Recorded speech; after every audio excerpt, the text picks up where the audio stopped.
I am very concerned about the video that we are going to be watching next because it is Nick Fuentes and Hunter Biden, of all people, having a conversation. And I have no idea. Axo just said, can I go from bitch to whore?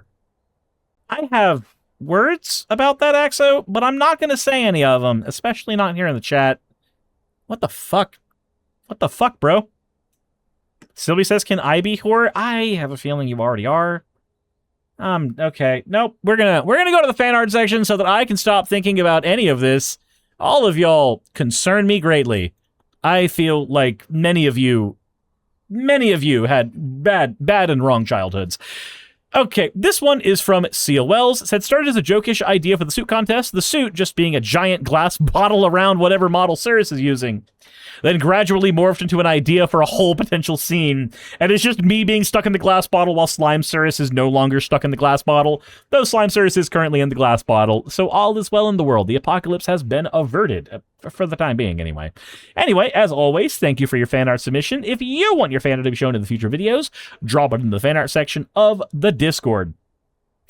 Somebody says, you think I'd be really good at beating people? The only type of people I can get along with are men 20 years older than me, and no thank you. I'm not going to answer anything about that. I'm going to instead go over to talking about Nick Fuentes talking about and to Hunter Biden, because all of us together, we need to witness this shit. On the internet, we get to deny the Holocaust. As far as Jews are concerned in general, I think that everybody in the country should be treated with dignity and respect and have their civil rights. What do you think about somebody like Mamdani? Personally, I don't like him. Like, for example, on 4th of July, when he takes the opportunity to sit there with, let's be honest, not a single white person. What about fucking Donald Trump? There's no ideological core to Donald Trump. No, I agree with you. Don Jr. got the largest loan ever given. Okay, so you notice how this is sane-washing Nick Fuentes again? Anybody who's actually watched Nick on his streams knows that he is one of the most unhinged pieces of shit on the planet. So we're going to move away from these transitions, and we're going to move into the actual interview itself. Firm on the seat. You know, I think... Now, what's question is? We can get there, okay? The kind of first question that I had whenever I caught wind that you wanted to do an interview like this is, you know, why now? What made you want to sit down for this kind of interview? Well, I think it's an interesting conversation to have all of us here. And, you know, I think it's a moment in our country when there's a lot of realignment. You know, I think that people recognize, especially in the past couple of years, I'm like a... What the fuck was that camera transition? ...unconventional critic, maybe, of what's happening.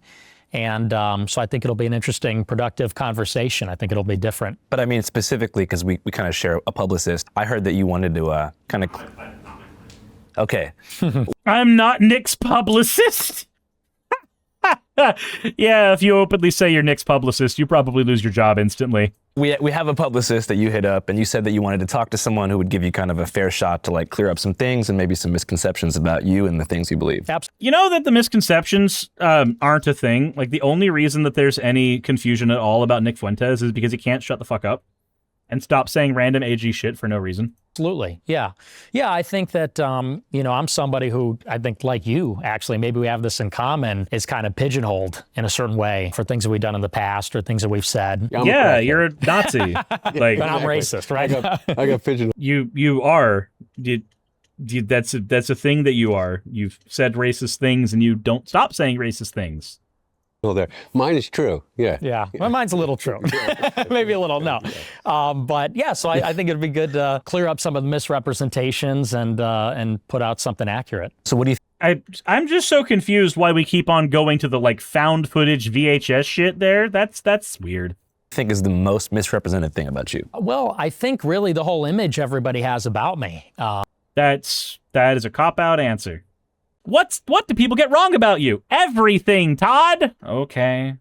You know, when you mentioned me, I think on a recent show, you said you want to ask me, why are you a Nazi? Yeah. And that's how everybody knows me. Everybody thinks of me as a white supremacist Nazi. And I don't think that's really true at all. I think that we definitely have different values. I mean, you're more from the left, I'm more from the right. But I don't think I'm a hater. I'm not a hateful. But so you know that, like, some of the most prevalent Nazis aren't actually quote quote hateful people. They just spout rhetoric that inadvertently gets people hate crimed. Person. It is Heil Hitler Friday. Heil Hitler, all my niggas Nazis. Morgan was. You know, thank you for including that. I feel like that's the most honest part of the interview so far. Hitler was very fucking cool. Yes, I do. One of the And I'm tired of pretending he's not. So what's the thing about, I guess, traditional Nazism that you think you disagree with the most? Well, it's a non-Christian ideology. What? No, actually, that ideology was infinitely more Christian than it needed to be. It was actually, like, straight up endorsed by the Catholic Church. Sorry, but no, you don't get to do this whole, oh, no, it's not Christian enough for me. Burning witches is Christian enough for you. I'm sorry. So, I mean, look, I believe that race is real, as the Nazis did, but Yeah, so what's the difference between a race realist and a racist?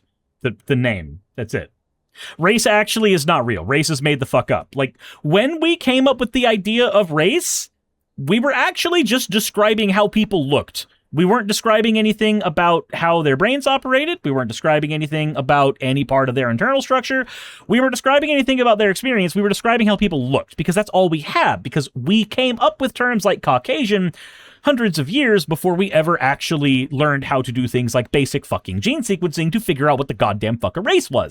Turns out, people have more similarities with people of other races than often they do genetically with people of their own race.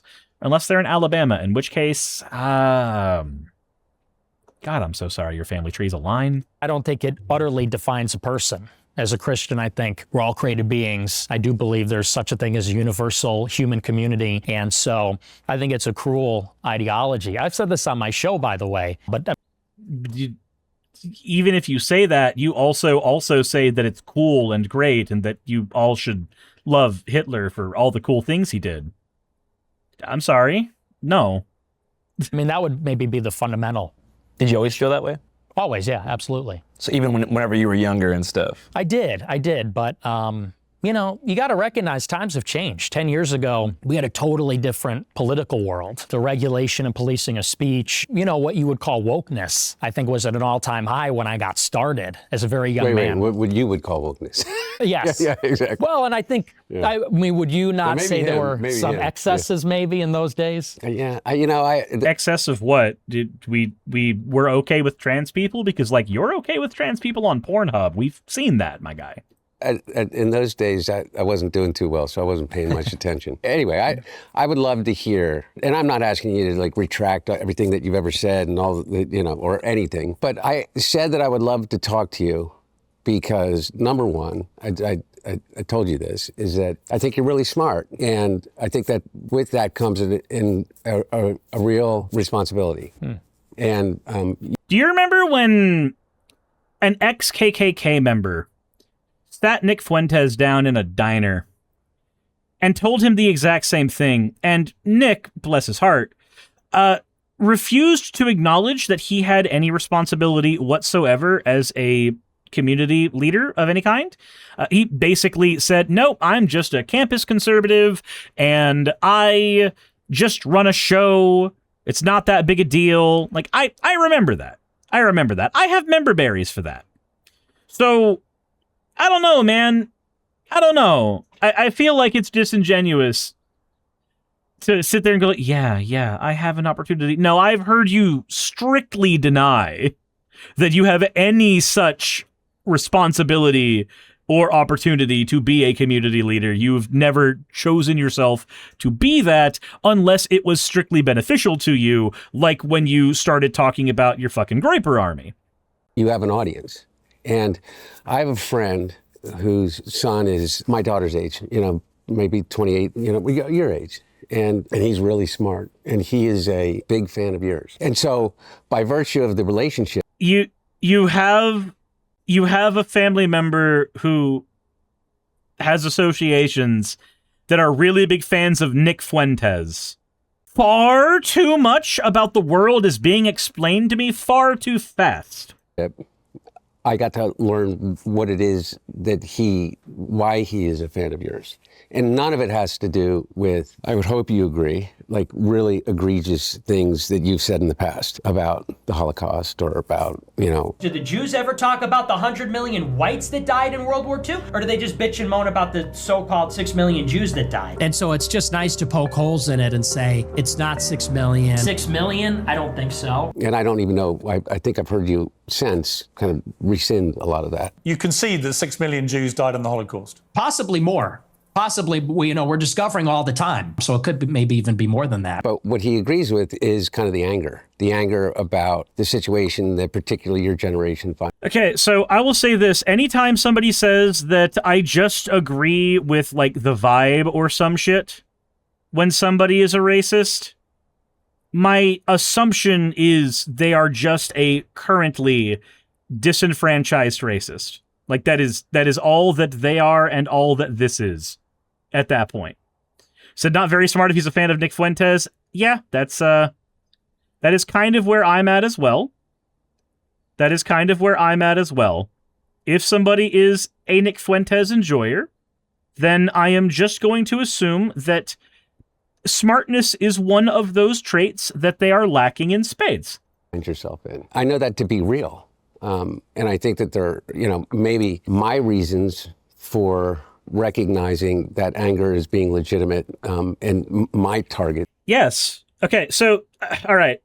Have any of you seen Turbojet? He does a bunch of Sonic the Hedgehog parodies, and they're wonderful. They're amazing. And there's one that I adore, and Sylvie sent it to me and reminded me of it recently, and it's the... I'll show you. It'll make sense. All this will make sense, because, like, when you do this whole, we have anger coming from the same place, but one of us has decided to do something horrible with it, I am reminded of this shit. What makes you think you can get away with this? I have mental illness. What? Like ADHD, depression. I know what mental illness is. Why are you telling me this? It would be problematic for you to criticize me. You killed a bunch of people. I am literally neurodivergent and a minor. Okay, me too. I didn't kill a bunch of people, though. I have trauma, Sonic. Ooh, you're opening up. Let me hear the traumatic backstory that justifies all your actions. Shadow bullied me. Shadow bully you, and that's your trauma. Oh, you think people can't be traumatized by bullying? Not what I said. Are you dismissing my feelings? Most people who get bullied don't end up killing people. Some of them do. Shadow bullies me every day, and I'm fine. You are? Okay, maybe I'm not fine, but I don't kill people for fun. Everyone deals with these things differently. Like, you see where I'm coming from, right? You see where it's this shit.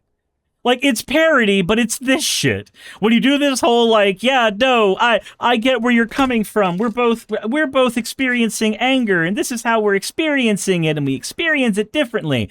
Yeah, but one of you became a Nazi with it. Like, there's a difference, my guy. You can't just use trauma and mental illness to shield yourself from criticism. Yes, I can. Look, I get you're still a kid, but... He's 23. You're 23? Didn't you say you were a minor? I'm a 23-year-old minor. Okay, no, we're not doing this. I'm ending this here. You would attack a neurodivergent minor. I attack murderers. Very well then, ableist. Like, I'm sorry. That's all it is. That's all I'm hearing. It's the same fucking shit. Okay, back to the train wreck. Are different than yours. I just wanted to hear from you. When you say you were canceled by the right in 2016. Yes. I almost felt like in preparing to meet you now, is that your reaction to that was to just dig deeper and deeper into kind of the outsider, kind of radical, say anything for the purpose of generating, the attention to build We call that a shock jock. That's what that is. They are a shock jock. an audience. Is that true? And it's not an accusation. I really mean it. I want this to be a conversation as much as possible. I mean, there's certainly some truth to that, but I think that might be overstating it a little bit, because I really got canceled by the right and the left. Yeah. And back in those days in 2017, you had these far-left journalists at Huffington Post, Right Wing Watch, ADL, SPLC, and yes, the far-left Huffington Post. The far-left Southern Poverty Law Center. Okay, I feel like we just don't fucking understand what far left means anymore. Really believe they were on a mission to find extremist rhetoric. Yeah, and you happen to be one of those people who says the extremist rhetoric. Like, you understand that when you say the shit you say, people get emboldened to go do heinous shit. The white nationalist, neo-Nazi boogeyman, all that kind of stuff. And they would look at someone like myself, 18, and if I was being serious or joking, things taken out of context, they would clip it, post it, and they wanted me to be the villain. And I think they wanted a lot of people to be the villain. You directly profited from being the villain as well. Just, you know, food for thought. I think the left, in a way, kind of created this climate where I think they pushed a lot of people farther to the right. Yes, it is the people wanting human rights and better economic conditions that have pushed you to be more of a Nazi. Yeah, victim blaming is cool, I guess. By the way, that very well may be true, but you gave him a lot of ammunition. That's true. You know, I mean, I hope that some of those things that you said in the past are not things that you believed in and that are you meant just to engender like a really radical kind of response. I mean, is that true or no? Well, you know, again, I think that back in those days, you could not say anything. In 2017, But you could. You really could. Like, you could say plenty that you were able to. People did it all the time. I lived through that. We were able to say plenty, my guy. 2018, cancel culture was so in overdrive. Any joke, any edgelording, anything like that, they would, first of all, there's no sense of humor. Who's the they? Like, anytime somebody says shit like this, I just want to say, who's the they? Like, where's the they that we're talking about? Are they in the room with us right now? Because, like, is it just the left generally? Is it people generally? Like, what is the they? How broad is the they? Old. I don't even. Okay, well, to break it down for you, so the dawn of wokeness, as it's known today, I think was in like the post-Trump era. After Trump won the election in 2016, there was a big movement to deplatform and kind of push away those who, I guess, the left feel like had galvanized them into the presidency. So there was this big idea. Yeah, because it's one of the few things that worked. That if you push people off mainstream social media platforms, they would go away. Now we know through Trump's reelection, that's not even true. But at the time, that was the mantra. Problematic viewpoints needed to be silenced, tucked away somewhere, and they would just sort of die in isolation. I'm very distracted. I'm very distracted by the very, very gigantic pimple on his forehead. I don't know why that's the thing I'm focusing on. But the light is catching it. It's very shiny. Get a skincare routine. So I think that was the climate where you first got started, 2017. And this is coming from a guy who hides behind a cartoon. And it's not for any moral reason. It's just very distracting, and I don't know why. That time period was like crucial for getting people off mainstream platforms. Is that correct? Yeah, and I would say that you got to get into the psychology of those days. It felt like anybody that wasn't on board with the most progressive agenda had no options. There was just no... So how did Trump get elected then? How did Trump maintain his base? What are you talking about? No alternative. It was going to be progressive, liberal, feminist, BLM, all that kind of stuff. And if you were to the right of John McCain, you're no platformed. Censored, banned from all the platforms, you're fired from your job, you're ostracized socially. And I think what happened really... I think you're blowing a lot of that out of proportion. Like, yes, there was a galvanization of people in the liberal/left circles who felt like they should be lashing out at anybody that they could. And that was felt, but that was not very much more than had been existing beforehand. It's just that as you move the Overton window further to the right, which is what happened when you got Donald Trump, things that were considered far more normalized that were further to the left start to seem more strange, start to seem more awkward. And as you move that Overton window, those opinions seem to be louder, seem to be more caustic, because your alternative is sitting right here with far too much orange spray paint. In 2021, when Trump got banned from the platforms, is it felt like 70 million people got canceled. 70 million people that voted for Trump, or, 60, 70 million people. Oh my God, are we really doing this shit? Are we really leaning into Donald Trump's stupid, they're trying to get to you, but they're having to go through me? Because that's all that is. Like, literally, the only thing that's going on there is they're trying to get to me because they want to get to you. No, knocking Donald Trump off a platform isn't taking away from 70 million fucking people at that point. I'm sorry. The dude was a billionaire. He made his own social media platform afterwards. He's fucking fine. We were all felt like, oh, so if Trump is out of politics and we're all banned from the platforms, then how is there any redress for our grievances? Do we just have to shut up and get with the program and we're all going to be progressive? I mean, I would prefer you be progressive. And yes, actually, if the options are you shutting up or something else, it's very hard for me to argue that that something else isn't always the worst option, but that's besides the point. And I think that drove people to a far more radical place where people said, well, what really is a solution? We can't talk. We can't express ourselves. Well, yeah. So here's the thing. You have to ask yourself, what thing am I trying to say? And then ask yourself what value that thing has. So if your problem is, well, if I can't say the N-word, then what even is the First Amendment? I'm sorry, but no, that's not really gonna fly very well, because at a certain point, you've got to remember that your words have consequences. Your words do, in fact, affect the people around you.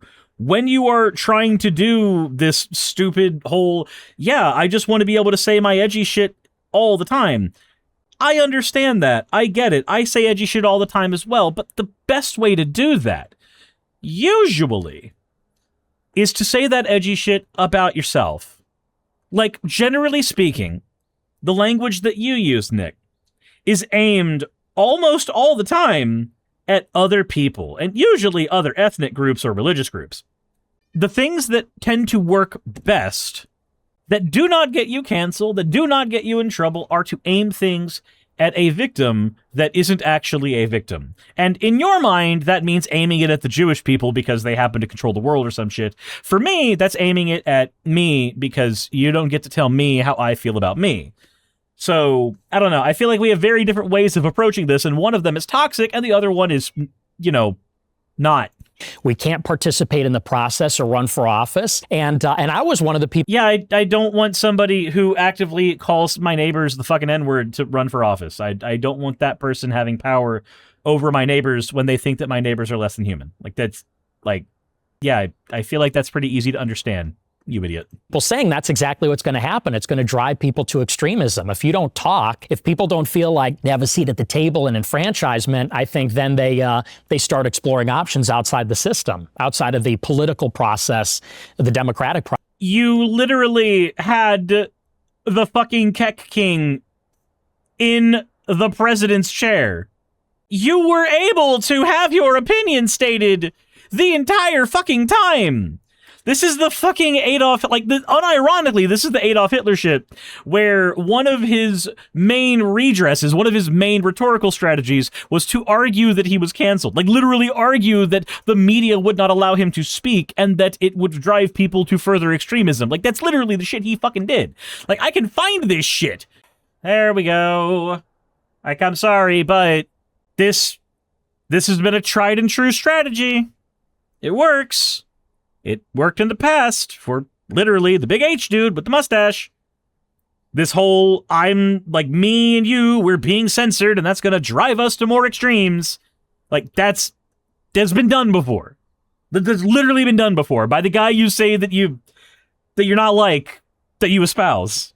Process. So I think it's self-inflicted in many ways. So you feel like after the mass deplatforming in 2021, whenever people on the right got pushed to platforms like Parler, Gab, Rumble, etc., the lack of discourse and like the political singularity of those platforms created more extremism? Absolutely. Absolutely. Because look, you take Trump off of Twitter. Okay, I can kind of agree with that. I can kind of agree with that because we actually do see that right now on Twitter.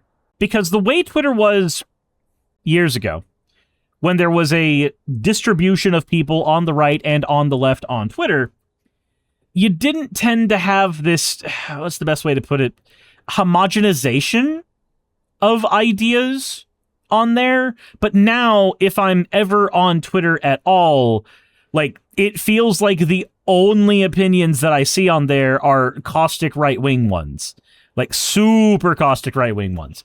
And I think that that exists because of an environment that largely is catered to them, because we had Elon Musk take it over. And so we had the 1-2 punch of the migration of lefty people from Twitter to places like Mastodon and Blue Sky.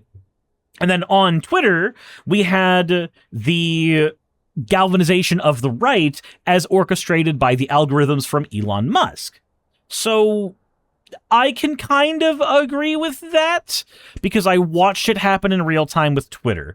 When you have nesting grounds for scum and villainy, it is very likely that you are going to get more people who are invested in scum and villainy.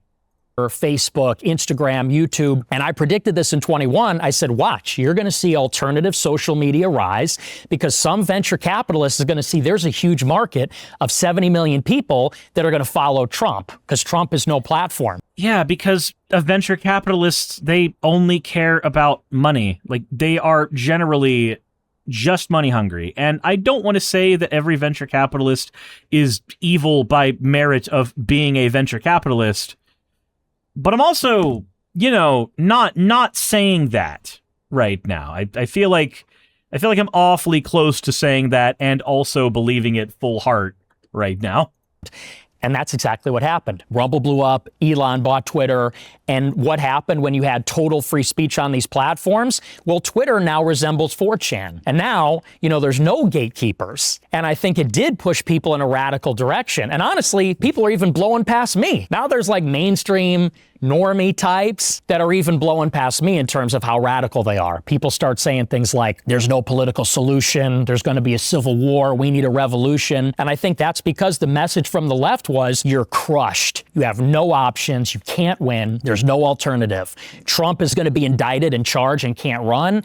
You can't be on Twitter. You can't have a job. And so people started to say, okay, well, we still exist. We're still here. We still have these concerns. What do we do now? And then people start to say, well, we need a revolution. And I'm one of the only people saying, no, we should still engage in the process and talk with each other. And it's not all one-sided. I think. Right. But Nick, there's a difference between why you say we should talk with each other, which is because you actively benefit financially from caustic discourse, and why most people would argue that we should talk to each other, and that is to have a better understanding of one another in order to one day have a world that does not have the same level of toxicity that we have right now.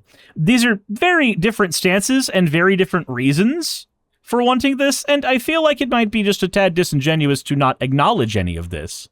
There's problems on the left and the right, but I certainly think it takes two to tango. Okay, so we agree. I think that there are problems on the left and the right, and I don't disagree with some of the things that you just said. I guess I just came to I feel like it's the easiest statement on the fucking planet to say, I think that there are problems on the left and on the right. Yeah, there's problems on the left and on the right.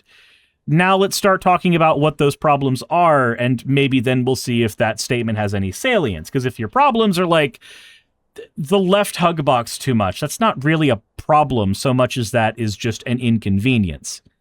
Like, I find that to be somewhat inconvenient myself if I'm on places like Blue Sky, but that is not a reason to say that, oh, well, the left has problems there. That's more just, when I am engaging on one of those platforms, I feel like people are less mean, and that means that we don't have the same level of scrutiny that can come from being mean.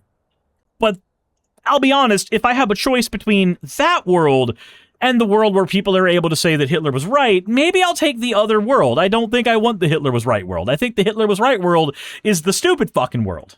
Different conclusion that there are some things that people should be. Jazora says, wait. So censorship radicalizes, but actually getting total free speech radicalizes? Yeah, it's weird.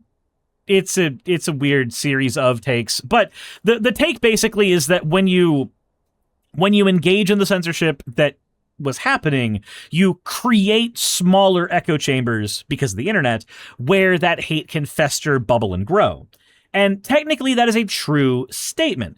At the same time, there are certain people who also fester, bubble, and grow their audiences through having access to those big public discourse platforms.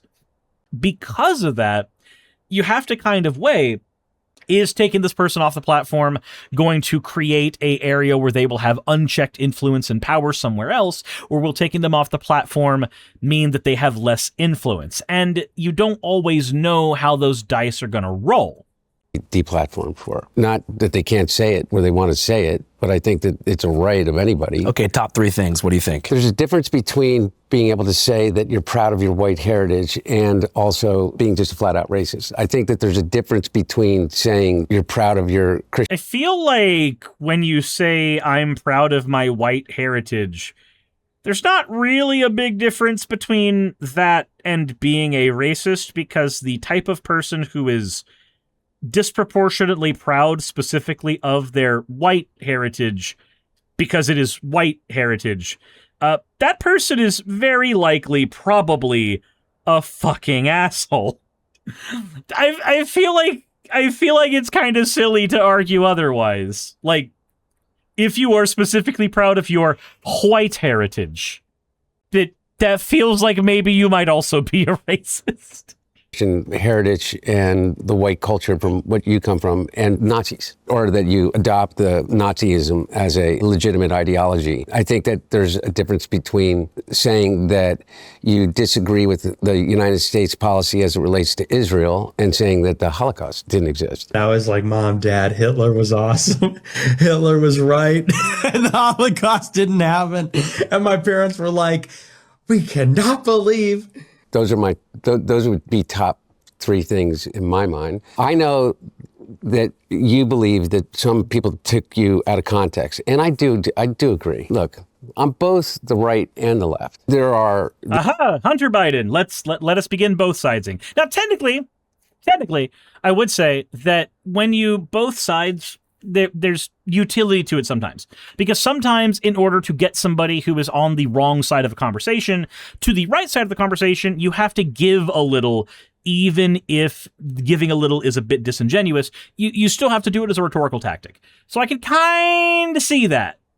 Let's see where he goes. These gatekeepers, 100%. And look at me. The mainstream press just destroyed me for 7 years without any real kind of reflection about what they were doing. I do think that, some of those things are legitimate reasons to say, we don't want you on our, on our commercial platform. Would you agree with that? I mean, you just said, for instance, people calling for like an armed revolution, like people calling for actual violence. You're opposed to. Oh, absolutely. Yeah. I'm against violence, Yeah. and I do think those are one of the legitimate things that should be taken from the platform. Right, but you're against violence in the same way that Richard Spencer is against violence. He's against violence because that violence is something that is inconvenient to his particular methods.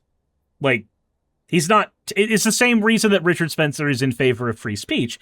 He's in favor of free speech because he has to convince dumb fucking yahoos that it's actually good to be a Nazi, because they are the free speechiest of free speech warriors, even though they aren't. Like, I don't know. There's a lot of the stuff on social media I don't agree with, but again, what started to happen is there was this like editorial censorship where certain ideas were banned, and they just... Yeah, like the idea of Nazism. I feel like that's kind of okay, actually. I don't know. Maybe I'm off base on that. Maybe I'm dumb as shit on that. But I feel like ideas have weight and ideas can cause harm. And to argue that they can't or don't is to be naive to the power of ideas.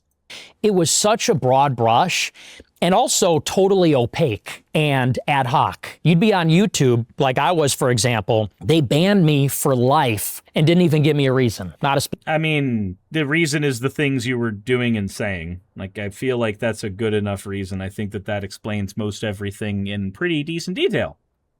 I think that does a pretty good job of explaining it. Like, you couldn't stop saying Nazi shit on the platform that didn't tolerate Nazi shit. Like, the paradox of tolerance is a thing. If you tolerate intolerance, then eventually a platform only becomes a place where intolerant behavior exists. So I feel like it's silly, at least, and maybe just outright disingenuous and maybe even a little stupid to be like, yeah, I have no idea why I, the Nazi who said Nazi shit, was banned on the platform that is generally not okay with Nazi shit. I don't know, man. Specific quote, not a specific infraction. And so you don't know what the rule. Right. So the thing is, if you had a specific quote, while I would agree, generally speaking, that would be something that they should give you, at the same time, if you had that specific quote, if you had that specific thing, I promise you, knowing you, that you would use that and twist it. Honestly, better to just kind of kick you off of it completely. Now, I wish that it had been more effective, because obviously it was not effective enough at stopping you from being an outright blatant piece of shit. But I wish it were. Rules are, you don't know what the process is. They just take you down. And especially now when everything is digital, that's not just the social platforms, it's the other ones like Uber, Airbnb, whatever. It feels like you're being denied almost something like a civil right. The social platforms are the modern public square. Increasingly with Uber, Airbnb, the banking apps, you can't live your life without the tech platforms. And it felt like if you just simply had the wrong opinions or you were the wrong kind of person, you were being deprived of like a... Isn't it so weird that that doesn't seem to happen that much to people who just, I don't know, are like pro-gay or pro-trans? Like, I don't generally see that happening to them, but when somebody is a Nazi, because that is a, genocidal ideology, a lot of people want to deny services to you. I feel like the problem is in the mirror, Nick, and the issue is that you don't like that the problem is in the mirror. Like, whenever you say this whole, if I didn't believe the right thing rhetoric, the follow-up to that is, okay, well, what was the wrong thing? Oh, well, I thought that the Holocaust didn't happen at the time, and I believed that it would be okay if we just overthrew all of the people who were Jewish in power. Oh, okay, well, yeah, don't fucking do that. Basic civil right or being able to participate in society. So, and I... Are we really saying that Twitter is a civil right? Is that where we're at right now? Are we that bitch made in 2026? Is that where we are? I'm sorry, Mr. Fuentes, with that particular freeze frame. Oh, that is a fantastic freeze frame.